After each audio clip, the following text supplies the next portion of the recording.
વેલ, સરકારે થોડા મહિના પહેલાં એક પ્રપોઝલ લાવ્યો હતો. એ પ્રપોઝલ ઇન્સ્યોરન્સ અમેન્ડમેન્ટ બિલ માટે હતો ને એના અંદર સરકારે પ્રપોઝ કર્યું હતું કે insurance agents, individual insurance agents, એમને એક લાઈફ ઇન્સ્યોરન્સ, એક જનરલ ઇન્સ્યોરન્સ અને એક હેલ્થ ઇન્સ્યોરન્સથી વધારે કંપની સાથે ટાઈઅપ કરવાની પરમિશન હોવી જોઈએ કે નહીં. આના પછી બે મોટી લાઈફ ઇન્સ્યોરન્સ કંપની જે કે LIC અને SBI લાઈફ છે એ ગવર્મેન્ટને એક પ્રેઝન્ટેશન આપ્યો હતો જેમાં એક રેઝિસ્ટન્સ અથવા વિરોધ દર્શાવ્યો હતો ગવર્મેન્ટને આ પ્રપોઝલના અગેન્સ્ટમાં. આના પછી સૂત્રોથી અમને જાણવા મળે છે કે ગવર્મેન્ટ આ પ્રપોઝલ ડ્રોપ કરવા માટે જોવે છે અને અગર એવું થાય કે આ પ્રપોઝલ ડ્રોપ થાય તો LIC અને SBI લાઈફ માટે બહુ મોટો પોઝિટિવ હશે, કેમ કે LICનો 94% બિઝનેસ અને SBI લાઈફનો 21% બિઝનેસ ઇન્ડિવિજ્યુઅલ એજન્ટ્સથી આવે છે અને આ કેપ્ટિવ ઇન્સ્યોરન્સ એજન્સી છે. આ ઇન્સ્યોરન્સ એજન્ટ્સ બીજી લાઈફ ઇન્સ્યોરન્સ કંપની સાથે ટાઈઅપ નથી કરી શકતા આજની તારીખમાં, અને અગર એ એમ જ રહે તો આ બે કંપનીઝ માટે મોટો પોઝિટિવ હશે. જી યશ, આ સંપૂર્ણ જાણકારી આપવા બદલ આપનો આભાર. તો સાથે જ ઇન્સ્યોરન્સ કંપનીઓએ મે મહિનામાં પ્રીમિયમ ગ્રોથ સારો નોંધાવ્યો છે. ઇન્સ્યોરન્સ ડેટાની પણ વિગત સહયોગી યશ જૈન પાસેથી જ લઈએ. યશ, મે મહિનામાં ઇન્સ્યોરન્સના ડેટા કેવા રહ્યા છે? મે લાઈફ ઇન્સ્યોરન્સ બિઝનેસ ડેટા બહુ સ્ટ્રોંગ આવ્યું છે આ મહિનામાં.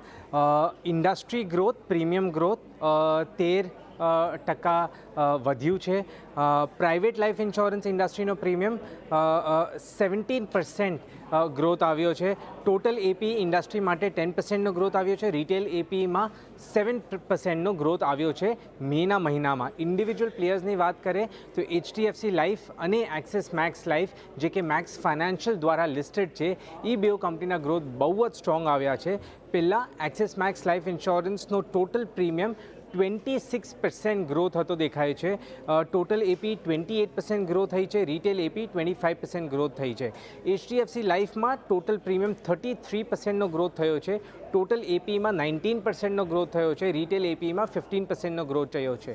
ICICI પ્રુડેન્શિયલના નંબર્સ મેના મહિનામાં વીક છે, પણ એક સ્ટ્રોંગ બેઝ ઉપર કંપનીને ગ્રો થવું હતું એટલે પણ વીક લાગે છે નંબર. મેનો પ્રીમિયમ 7% ગ્રો થયો છે. ટોટલ AP 1%, પણ રિટેલ AP એમાં 14%નો ઘટાડો આવ્યો છે. SBI લાઈફ ઇન્સ્યોરન્સના નંબર્સ મેના મહિનામાં વીક છે, પણ એનો બેઝ પણ મિક્સ્ડ હતો, તો નંબર એ રીતે જોવા પડશે. મેનો પ્રીમિયમ SBI લાઈફ ઇન્સ્યોરન્સ માટે 25% ગ્રો થયો છે.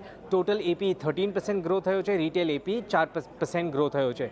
ફાઇનલી LICના નંબર્સ સારા છે, સ્ટ્રોંગ છે મેના મહિનામાં, પણ એનો બેઝ મિક્સ્ડ હતો, તો એ લેન્સથી જોવું પડશે. મેનો પ્રીમિયમ 11% ગ્રો થયો છે LIC માટે. ટોટલ AP 21% ગ્રો થયો છે અને રિટેલ APમાં 7%નો ઘટાડો થયો છે LIC માટે.